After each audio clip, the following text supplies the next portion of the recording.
Dave Spaulding with the Spaulding Group. In this session, I want to introduce you to the Global Investment Performance Standards, or GIPS. I want to talk about what GIPS is, why it's important, why you should consider compliance. As the name I just mentioned says, Global Investment Performance Standards, it's a standard for performance measurement. Global, it is a global standard. It's been recognized and adopted by well over 30 countries. As a standard, what does it deal with? It deals with the performance presentation. That is the presentation that a firm could give to a prospective client.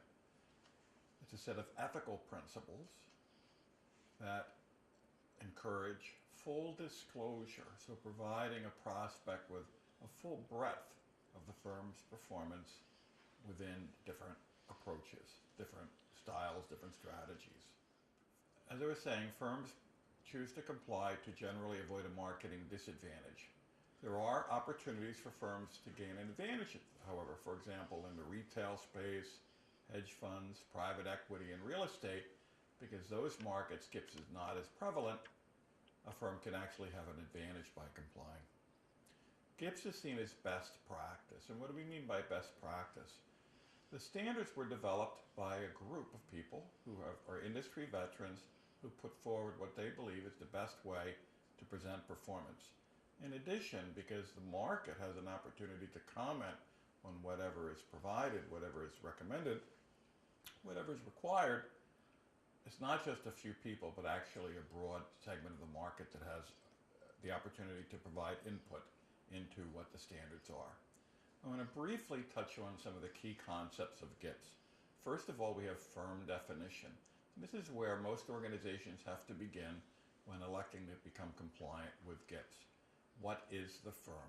There's a lot of flexibility here. I don't have time to go into much detail, but this is a critical first step. The second would be the creation of composites, or some might say composites. Composite is a collection of accounts that are being managed in a similar fashion, similar asset class, similar strategy, and so on. This is a key concept of GIPS. Verification. What verification is an independent review of a firm's compliance with GIPS. But I want to qualify that a little bit. A verifier doesn't actually verify that a firm is compliant. What the verifier does is test the firm composite construction and also to ensure that the policies and procedures have been designed in an appropriate way.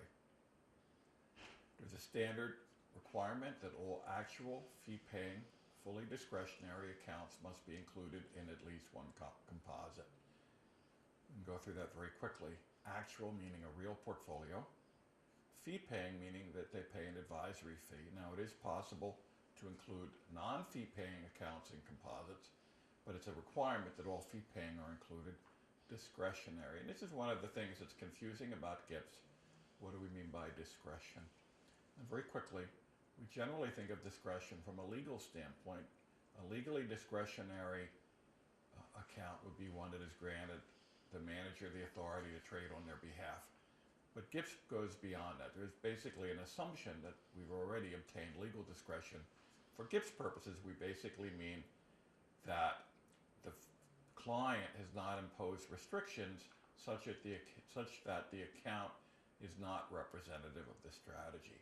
So in cases where clients put restrictions on so that at the end the manager concludes that the resulting performance is not representative, we would consider that non-discretionary. So again, all actual fee-paying discretionary portfolios must be included in at least one composite. So the GIPS standards, this is an example, this is a copy of the Global Investment Performance Standards.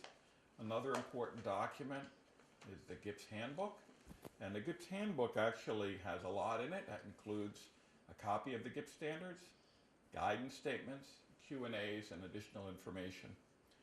The Spaulding Group provides our clients with additional information which they find helpful.